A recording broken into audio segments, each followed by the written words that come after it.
প্রিয় ভিউয়ার্স, আসসালামু আলাইকুম। এই দিনটা ছিল আমার জন্য একটা স্পেশাল দিন। কেন স্পেশাল সব কিছু জানবেন, পুরো ভিডিওর সাথে থাকুন এবং দেখুন। আসসালামু আলাইকুম স্যার, বুঝতে পারি? ওয়েলকাম।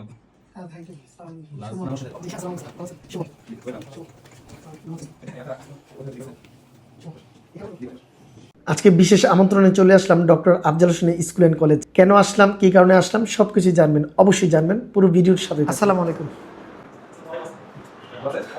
সবাই কেমন আছেন আপনারা? জি আছি আলহামদুলিল্লাহ। আচ্ছা, ধন্যবাদ মঞ্জুর মুর্শিদ ভাই আমাদের doctor Afzal Hossain school and কলেজে এসে আমাদেরকে কন্টেন্ট তৈরি বিষয়ে শেখানোর জন্য। আমরা doctor Afzal Hossain school and college পরিবারের পক্ষ থেকে মঞ্জুর মুর্শিদ ভাইয়ের জন্য একটা জোরে একটা হাততালি হবে। থ্যাংক ইউ, ধন্যবাদ আমাকে এই সুযোগটা করে দেওয়ার জন্য। আমি কিছু শিখাতে এসেছি, বিষয়টা এরকম না। আজকে আমরা শিখবো এবং শিখাবো, দুটা জিনিস।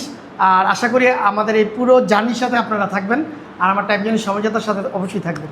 আর সবাইকে স্বাগত জানাচ্ছি।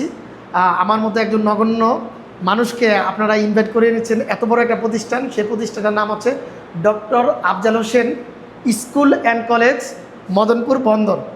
সবার সাথে একটু পরিচিত হয়ে নেই।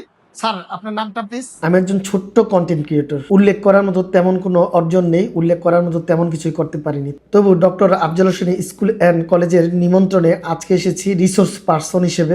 বিশ্বায়নের এই অবাধ প্রবাহের যুগে আপনাকে প্রচার করতেই হবে, এবং সেই প্রচারের অন্যতম মাধ্যম হচ্ছে কন্টেন্ট। শিক্ষাক্ষেত্রে কিভাবে কন্টেন্টকে কাজে লাগানো যায়, আর এসব সার্বিক বিষয় নিয়ে আজকের এই সেশন। যখন কন্টেন্ট শুরু করি, এই আইফোন আমার ছিল না, ওই মোবাইলে আমি ভিডিও প্রথম মেক করে কিন্তু কন্টেন্ট মনিটাইজেশন পর্যন্ত গিয়েছে।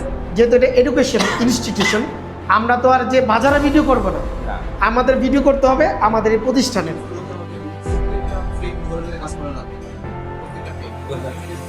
3 ঘন্টা কি ভিডিও দিলে মানুষ দেখবে? আচ্ছা, কত সেকেন্ডে রিলস দিতে হয়? 10 সেকেন্ড।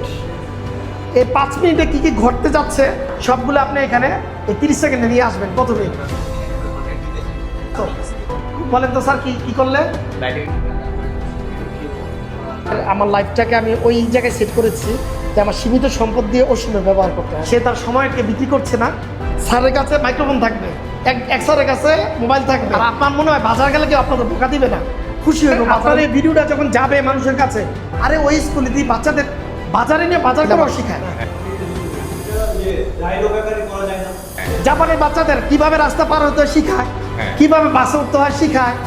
এই যে ম্যানারগুলা, এই যে এটা তো আপনারা করতে পারেন করে, এতে করে কি হবে যে আপনার স্কুল জীবনমুখী স্কুল। অল্প অল্প নেবেন, অল্প অল্প দিচ্ছেন। ক্যামেরাম্যান যে, তার কিন্তু ক্রিয়েটিভিটিটা থাকতে হবে। অনেক কন্টেন্ট আছে, কন্টেন্টের সাথে রিলেটেড কিছু ছবি আমাদের ইন্টারনেট থেকে ডাউনলোড করে দিতে হয়। তাই নিউটনের সূত্র পড়াইতে হলে কি করতে হবে, এই ভিডিওটার আর আকর্ষণীয় করতে হলে একটা নিউটন সাহেবের গাছের তলা বসায় রাখতে হবে। আপেল টুক করে পড়বো, এটা হচ্ছে বাস্তবধর্মী হয়ে গেল। এক সময় আমি মঞ্জু মুর্শিদ সুমন ছবি তুলতে ভয় পাইতাম। 9 সনে ফেসবুক খুলছি, আমার নিজের ছবি নিজে দিতাম না। তুই ভিডিও করস না কেন? আমি তো ভিডিও করবো, আমার ভালো লাগে না। তাই তুই তো, তোর প্রেজেন্টেশন ভালো, কবিতা আবৃত্তি করস, তুই কবিতাটাই ভিডিও কর। এই যে আস্তে আস্তে পথ চলা, এইভাবেই আজকের এই আমি টাইম জানি সময়যাত্রা। বাচ্চারা দেখা করতে, রথ দেখা কলা বেচা, ওই রথ দেখা কলা বেচাটাই হবে আমার। আর কোনো প্রশ্ন আপনাদের? আমরা একটা ভিডিও কন্টেন্ট কীভাবে মেক করবো, মোটামুটি আমি আজকে পুরো দিতে পারি না, সম্ভব না একদিনে দেওয়া। যেটা প্র্যাকটিক্যাল লাইফ, সেটা মানে একটা বোর্ডের মধ্যে না দেওয়া সম্ভব না। এখন উপস্থাপন করতে চাচ্ছি, দ্যাটস দ্য টপিকস। শুধুমাত্র কন্টেন্ট করার কারণে এমন একটা সুযোগ পাবো বা এই ধরনের একটা সুযোগ পাবো, সেটা কখনো ভাবিনি। আমি চেষ্টা করেছি, কতটুকু পেরেছি জানি না। সবকিছু মিলে কেমন লাগলো। তো আজকে একটা বড় একটা সেশন করালাম, মানে হলো আর কি, আমাদের সবার সাথে। সুন্দর প্রশ্ন করেছেন, আমিও চেষ্টা করেছি আপনাদের অ্যান্সার করার জন্য। কতটুকু পেরেছি জানি না, আর কতটুকু দিতে পেরেছি জানি না। আপনার কি আর কোনো কোশ্চেন আছে? আমি আপনাকে ধন্যবাদ জানাচ্ছি এত সুন্দর একটা সেশন আমাদের জন্য পরিবেশন করার জন্য। আপনার কাছ থেকে আমরা অনেক কিছু শিখছি। আমরা ওদের ভবিষ্যতে আপনাকে আবার ইনভাইট করবো, আশা করি আপনি আসবেন ইনশাআল্লাহ। আচ্ছা, I will try to my best, এবং আমি চেষ্টা করব। আমার কাছেও ভালো লাগে, বিষয়গুলো এনজয় করি। Doctor Afzal Hossain school and কলেজের প্রতি আমি কৃতজ্ঞ এবং ভালোবাসা রইল। আবার এবং এখানকার যারা গার্ডিয়ান আছেন এবং এখানকার যারা শিক্ষার্থী আছে, সবার প্রতি ভালোবাসা। থ্যাংক ইউ সবাইকে। আল্লাহ হাফেজ, আসসালামু আলাইকুম।